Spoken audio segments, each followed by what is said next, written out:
அதான் கடமையாக்கப்பட்ட சுருக்கமான அந்த வரலாறு. நபிகள் நாயகம் ஸல்லல்லாஹு அலைஹி வஸல்லம் அவர்கள் விண்ணுலக பயணம் மிஅராஜ் சென்ற பொழுது இந்த தொழுகை கடமையாக்கப்பட்டது. ஆரம்பமாக அல்லாஹ் தஆலா 50 நேர தொழுகையை கடமையாக்கிறான். நபிகள் நாயகம் ஸல்லல்லாஹு அலைஹி வஸல்லம் அவர்கள் 50 நேர தொழுகையை எடுத்துக்கொண்டபடியே வருகின்றார்கள். நபி மூசா அலைஹிஸ்ஸலாம் அவர்களை சந்தித்த பொழுது அவர்கள் கேட்கின்றார்கள், அல்லாஹ் தஆலா 50 நேர தொழுகையை கடமையாக்கினான் என்ற செய்தி அங்கே சொல்லப்படுகின்றது.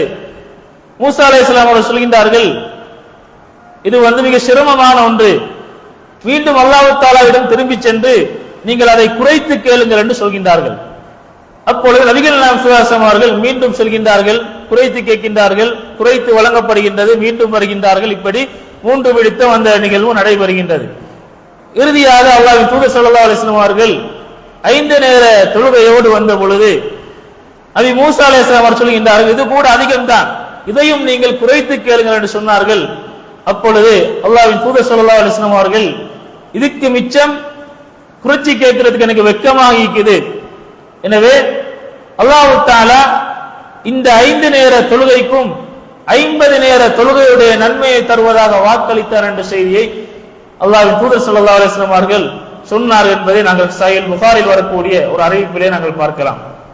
அன்பார்ந்தவர்களே, மக்காவுடைய நபிகளாருடைய வாழ்க்கையை பொறுத்த வரைக்கும் அங்கே அகீதா ரீதியான பிரச்சாரம் நடைபெற்றது. அதிகமான மார்க்க சட்டங்கள் ஹிஜ்ரத்துக்கு பின்னர் அவர்கள் மதீனாவுக்கு வந்த பின்னர் தான் அதிகமானவைகள் கடமையாக்கப்பட்டது. தொழுகை கடமையாக்கப்பட்டது, ஆனால் அதான் இருக்கவில்லை, இந்த அதான் இருக்கவில்லை. நபிகள் நாயகம் ஸல்லல்லாஹு அலைஹி வஸல்லம் அவர்கள் மதீனாவுக்கு வருகின்றார்கள். மதீனாவிலே அந்த தொழுகையுடைய நேரத்தை மக்கள் ஒன்று கூடி கணித்து அவர்கள் தொழுது வந்தார்கள். சனத்தொகை அதிகமாகின்றது. தொழுகைக்கான ஒரு அறிவிப்பு தேவைப்படக்கூடிய நிலை வருகின்றது. அப்பொழுது ஒரு ஆலோசனை கூட்டமும் நடைபெறுகின்றது. அந்த ஆலோசனை கூட்டத்தில் நபித்தோழர்கள் பல கருத்துக்களை முன்வைக்கின்றார்கள். ஒவ்வொருவரும் அந்த சமுதாயத்தில் இருந்த கருத்துக்களை முன்வைக்கின்றார்கள். ஒரு சிலர் சொன்னார்கள், நாங்கள் கிறிஸ்தவர்களை போன்று மணி அடித்து மக்களை தொழுகைக்கு அழைக்கலாம் என்று சொன்னார்கள். இன்னும் சிலர் சொன்னார்கள், யூதர்களை போன்று நாங்கள் கொம்பு போன்றவற்றை வைத்து ஊதி நாங்கள் மக்களை தொழுகைக்கு அழைக்கலாம் என்று சொன்னார்கள். நெருப்பை மூட்டி உயரமான இடங்களிலே மக்களை அந்த நேரத்தை அடையாளப்படுத்தி தொழுகைக்கு அழைக்கலாம் என்ற கருத்து சொல்லப்பட்டது. உமர் ரலியல்லாஹு அன்ஹு அவர்கள் கேட்டார்கள், அல்லாஹ்வின் தூதர் அவர்களே, தொழுகைக்கான ஒரு அழைப்பாளரை நாங்கள் நியமிக்க கூடாதா என்று கேட்டார்கள். முதல் நாள் கூட்டம் அப்படி எந்த ஒரு முடிவும் வெட்டப்படாத நிலையிலே முடிவடைகின்றது.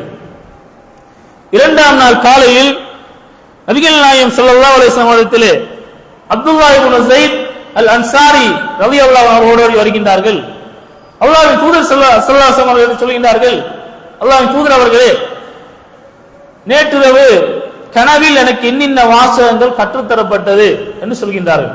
இப்பொழுது இங்கே கூறப்பட்ட அந்த அதானுடைய வாசகங்களை அவர்கள் கூறி காண்பிக்கின்றார்கள். அப்பொழுது அல்லாஹ்வின் தூதர் சொன்னார்கள், இன்னஹா லருயா ஹக்குன், இந்த கனவு உண்மையானது, உங்களை விட நல்ல குரல் வளம் மிக்கவராக பிலால் ரலியல்லாஹு அன்ஹு இருக்கின்றார்கள், நீங்கள் கனவில் கண்ட அந்த வாசகங்களை பிலாலுக்கு நீங்கள் கற்றுக் கொடுங்கள் என்று சொன்னார்கள். பிலால் ரலியல்லாஹு அன்ஹு அவர்கள் அதானை 2 வாசகங்களாகவும் இகாமத்தை ஒரு வாசகமாக ஒற்றைப்படையான வாசகங்களை கொண்டும் சொல்வதற்கு ஏவப்பட்டார்கள் என்ற செய்தியை நாங்கள் ஹதீஸிலே பார்க்கலாம். இதுதான் அதான் கடமையாக்கப்பட்ட சுருக்கமான அந்த வரலாறு.